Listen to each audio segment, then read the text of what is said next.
Drake just dropped Iceman, and the entire hip-hop world is reacting like a bomb went off overnight. Every major voice in rap suddenly has something to say, and none of it sounds calm. Rick Ross went on Hot 97 and flat out said nobody in the industry is scared of this album. Nobody.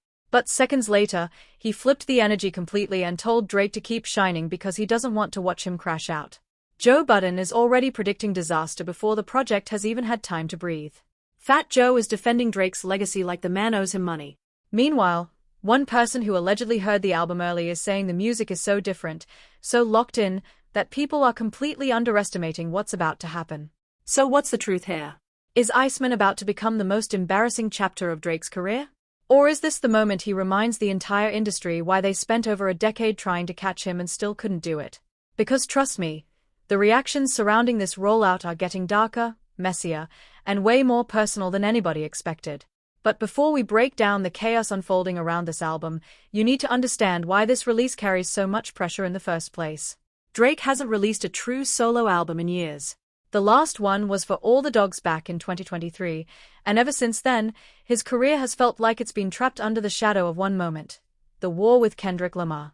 Not Like Us didn't just become a hit record. It became a cultural event. Kendrick spent the next year taking victory laps while the internet treated Drake like a fallen empire. And throughout 2024 and 2025, Drake never really gave the world a direct answer. There were lawsuits, cryptic moves, scattered singles, the Party Next Door collab project, but nothing that felt definitive. Nothing that sounded like a man stepping back into the ring ready to reclaim his name. That's why Iceman matters so much. This isn't just another Drake album. This is supposed to be the response. The comeback. The project that either changes the narrative completely or confirms every ugly thing people have been saying about him for the last 2 years. And the pressure surrounding this release is almost impossible to overstate. Not just from fans either. The entire music industry is watching this unfold in real time because everybody wants to know the same thing. Can Drake actually survive this era of his career? And the reactions we've seen this week prove just how divided people really are. Some are secretly hoping he pulls off the impossible comeback. Others are practically counting the days until they can call the album a failure. And then there are people stuck in the middle, throwing out mixed signals that only make the situation even more confusing. But if we're being real, the moment that really set the internet on fire came from Rick Ross. Because when Ross showed up to Hot 97 with Nessa this week, you could already feel where the conversation was heading the second Drake's name entered the room.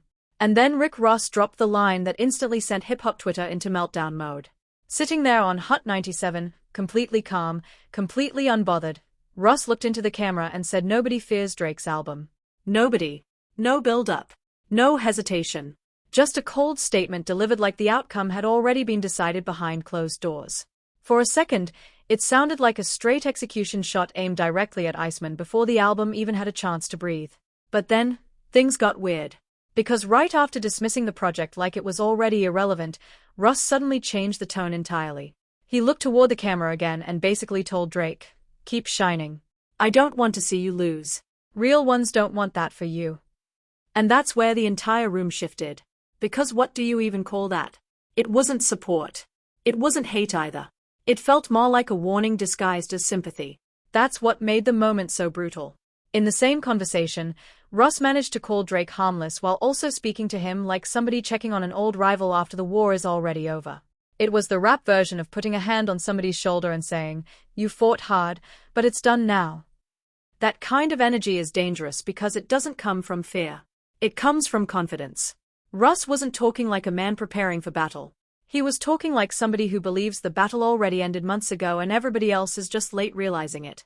And honestly, that might have been the most disrespectful part of the entire interview. But while Rick Ross was basically delivering funeral energy, Fat Joe came charging in from the complete opposite direction like he was trying to stop the narrative from spiraling out of control. This week, Joe jumped on a podcast and started defending Drake with the intensity of somebody protecting a legacy in real time. According to him, people are forgetting who they are talking about. He pointed at the sheer number of hit records Drake has created and basically argued that comparing anyone's catalog to his is almost unfair. And to be fair, he's not lying. Whether people love Drake right now or not, the numbers are historic. The run he's had over the last decade changed hip-hop permanently. There are artists who would sacrifice their entire career just to have one of the records sitting in Drake's vault. The man dominated playlists, radio, streaming, clubs, literally every corner of music for years straight. So Fat Joe's argument is clear. Before the internet buries this man, remember exactly who has been to the culture. But here's the uncomfortable truth nobody wants to say out loud. Nobody is questioning the old records. Nobody is debating what Drake already accomplished. That's not the conversation anymore. The real question haunting this album is much uglier than that. People want to know whether Iceman can still make the world feel something now. And when somebody starts defending an artist's past instead of talking about the actual new music, sometimes that says more than they intended.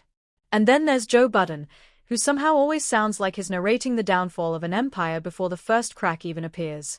The second the early Iceman records started rolling out, Budden wasted absolutely no time jumping on his podcast and tearing into the entire release strategy. According to him, the singles felt weak, the momentum felt forced, and the album already had the smell of a flop hanging over it before release night even arrived. But he didn't stop there.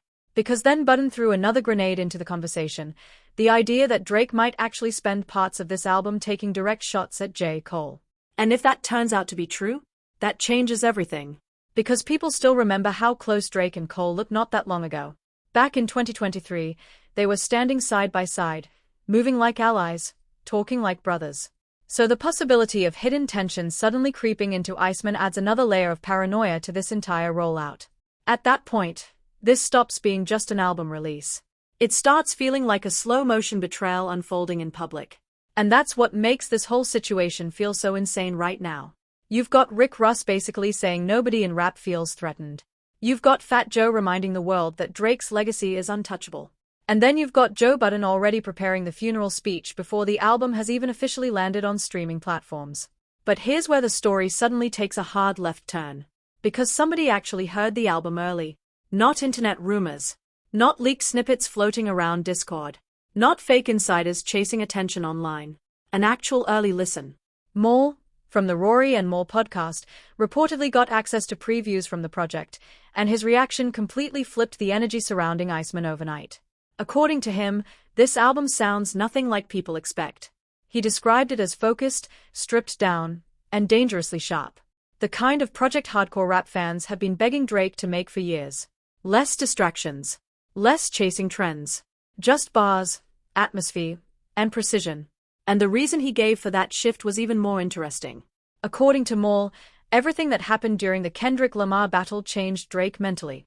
He believes the public humiliation from 2024 forced Drake into a completely different mode creatively. Like the noise, the memes, the attacks, the endless criticism, all of it pushed him back into the studio with something to prove.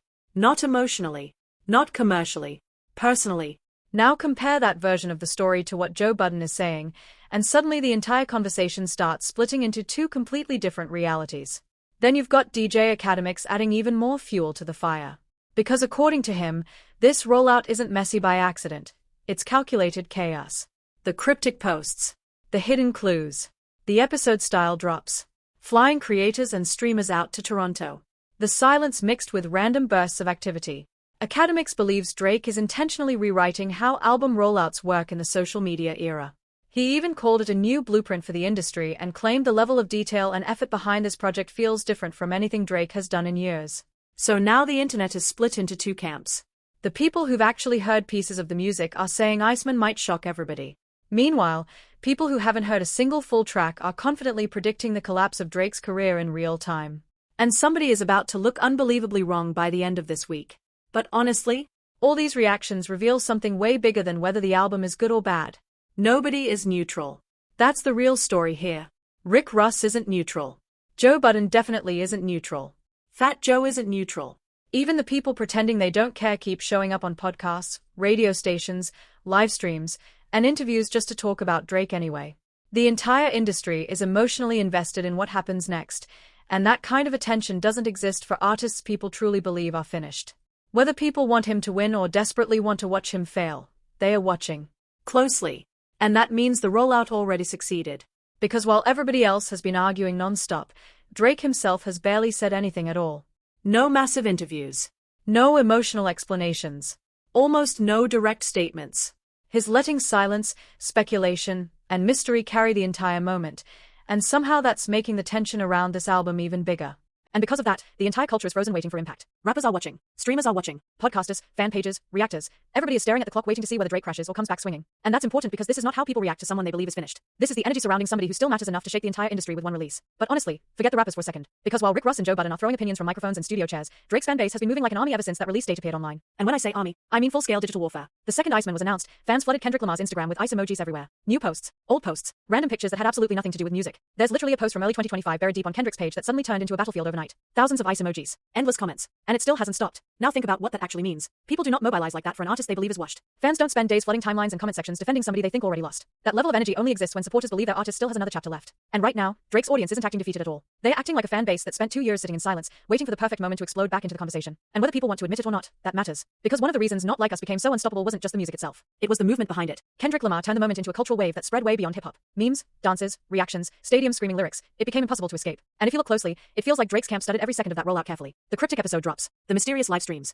The CN Tower moments. Flying influencers and streamers into Toronto. All of it feels engineered to create a sense of participation, to make fans feel like they are part of something bigger than just an album release. Because at the end of the day, artists can argue online all they want, but fans are the ones who move the numbers. Fans create momentum. Fans decide whether a moment dies in 48 hours or takes over the entire internet for months. And right now, Drake's fan base looks fully activated. So where does all of this leave us? Rick Ross says nobody fears the album. Fat Joe says the catalog is untouchable. Joe Budden is practically preparing for disaster. Meanwhile, the people who allegedly heard Iceman early are saying this could be the sharpest, most focused Drake project in years. Which means somebody is about to be exposed very publicly. Because once this album drops, excuses disappear. Narratives get tested in real time. And the conversation surrounding Iceman is already shaping up to be one of the biggest moments hip-hop has seen all year, regardless of whether the music ends up being classic or catastrophic. At this point, the album feels bigger than music itself. It feels like a verdict. A verdict on Drake's place in hip-hop in 2026. A verdict on whether the damage from the Kendrick Lamar battle was permanent. A verdict on whether one of the biggest artists of this generation still has the power to control the culture the way he once did. And the crazy part is, everybody already thinks they know the answer. Rick Ross has his answer. Joe Budden has his answer. Fat Joe has his answer. The internet already picked sides.